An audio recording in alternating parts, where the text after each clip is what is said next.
नमस्कार साथियों, मैं हूं आपकी दोस्त आरजे आशी लाउड स्पीकर 90 एफएम से। आज हमारे साथ मौजूद हैं doctor Rajan Shahi ji the famous Sumitra hospital से और हमारे स्पेशल कार्यक्रम आरोग्य भवा में। तो डॉक्टर साहब, आपका बहुत बहुत स्वागत है लाउड स्पीकर 90 एफएम में। Thank you so much. और मैं आपसे रिक्वेस्ट करना चाहूँगी सर कि आप हमारे श्रोताओं को अपने बारे में कुछ बताएँ।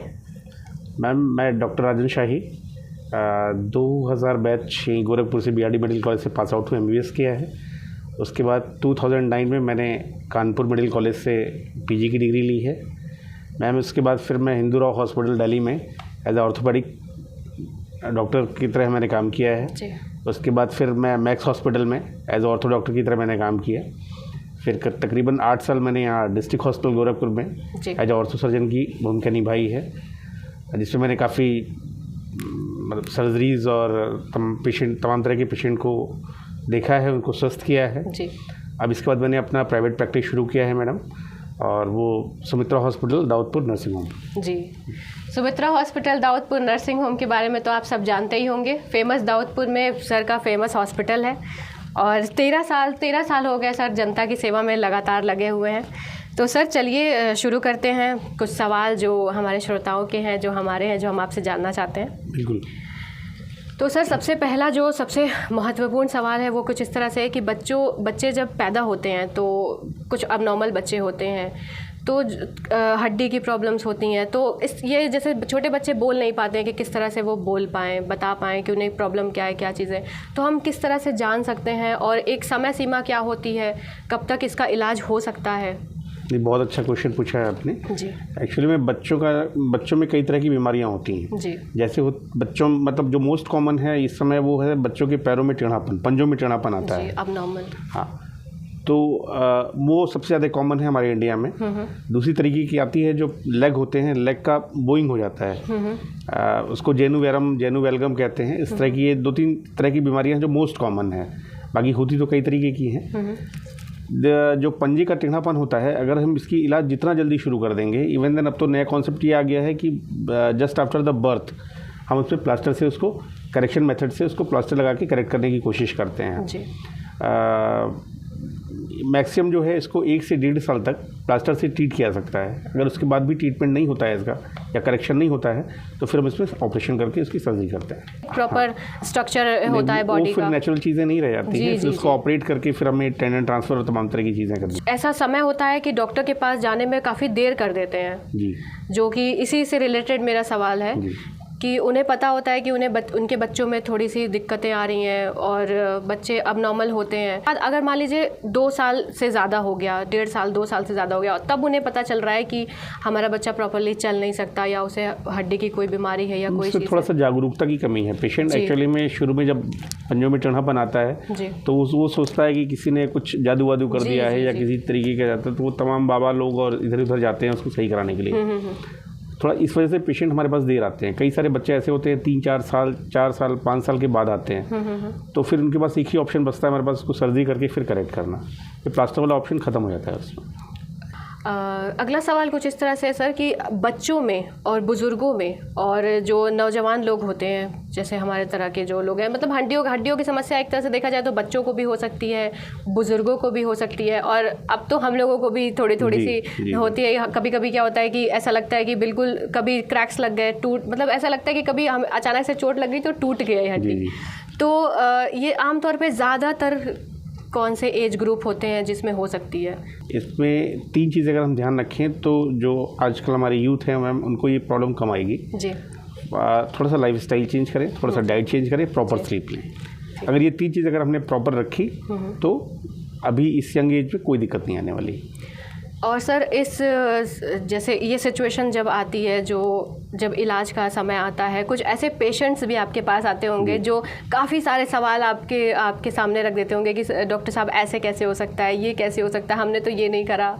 इस तरह की कितनी, मतलब कोई ऐसा सिचुएशन बताइए जिसमें कि आपको लगा हो कि अरे ये किस तरह के सवाल इन्होंने पूछ लिया मुझसे कुछ। मैम, अभी डिस्ट्रिक्ट हॉस्पिटल का ये एक्सपीरियंस है कि एक पेशेंट आया, उसके दोनों घुटनों में बहुत ज़्यादा पेन था जी। तो वो पेन उसका करीब 12 से 15 साल से था। वो दवा खा के और इधर उधर जाके अपना इलाज कराता रहा, बट उसका पैर ठीक नहीं हुआ।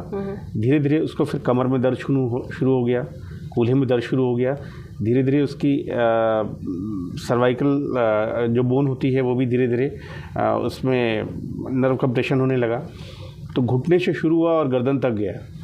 तो अगर इस चीज़ को पहले जागरूक होती है, अगर थोड़ा सा पहले आए होते वो, तो घुटना अगर प्रॉपर वो हो जाता है, अलाइनमेंट बॉडी की एक्सिस अगर नॉर्मल मेंटेन रहती है उनकी, तो ये गर्दन वाली दिक्कत उनको नहीं आती। लेकिन बाद में जितना देर करते गए डिजीज़ उतना बढ़ता गया उनका। बिल्कुल सर, छोटी छोटी बीमारियों को लोग बहुत सीरियसली नहीं लेते हैं, सोचते हैं कि ऐसे नॉर्मल मेडिकल स्टोर पे जा कर के दवा वगैरह लेके, तो उसमें ये है कि आप सही समय पे अपना इलाज करें।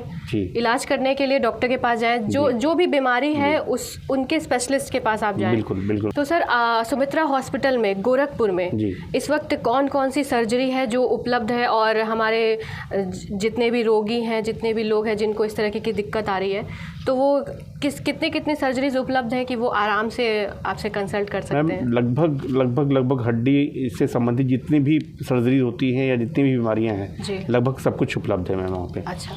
रिप्लेसमेंट सर्जरी भी होती है, लिगामेंट सर्जरी भी होती है, बाकी जो ट्रॉमा वगैरह होता है वो तो अपना होता है, ये दिल्ली। जी।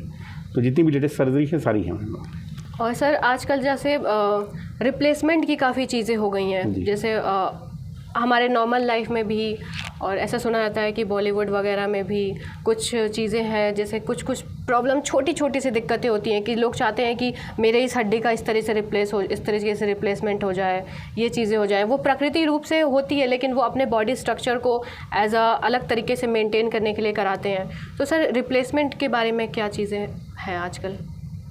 रिप्लेसमेंट की तो मैम अब तो बिल्कुल लेटेस्ट टेक्निक हो गई है, अब तो रोबोटिक रिप्लेसमेंट भी हो रहा है जी।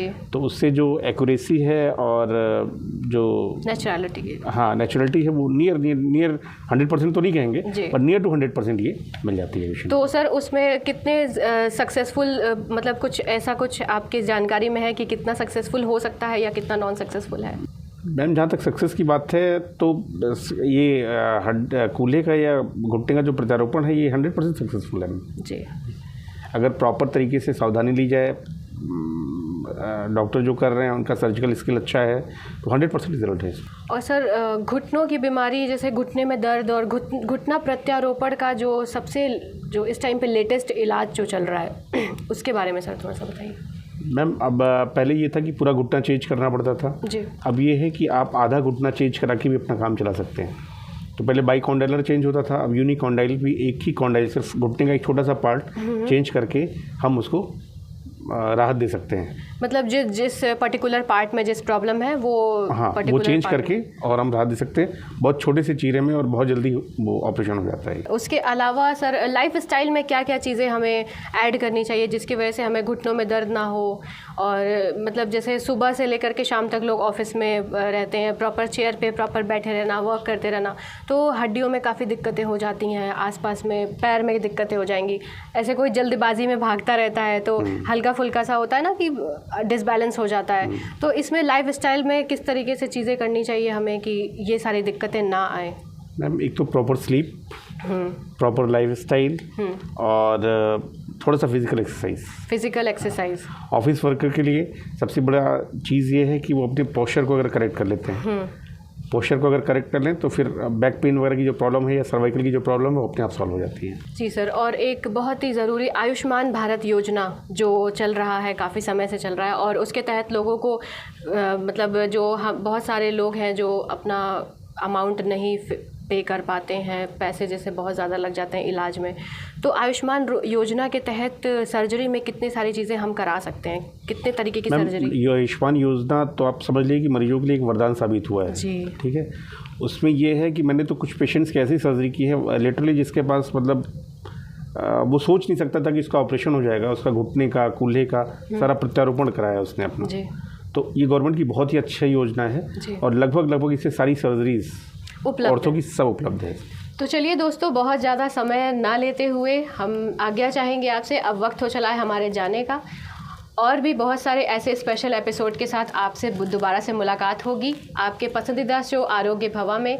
और मैं सर को बहुत बहुत धन्यवाद करती हूँ, thank you ma'am, Sumitra hospital से डॉक्टर राजन शाही सर को। Thank you. और मैं सर को बहुत बहुत धन्यवाद करती हूँ कि सर आप अपना कीमती समय लेकर यहाँ पर आए। नहीं, मेरा सौभाग्य है मैम कि मैं आपके प्लेटफॉर्म से लोगों को अपनी मैसेज पहुँचा पाया। जी, थैंक यू। तो लाउड स्पीकर 90 FM से आप है डॉक्टर राजन शाही सुमित्रा हॉस्पिटल से, और लाउड स्पीकर 90 FM से मैं हूँ आपकी दोस्त और होस्ट आरजे आशी। बजाओ बजाओ ज़रा झूम के बजाओ।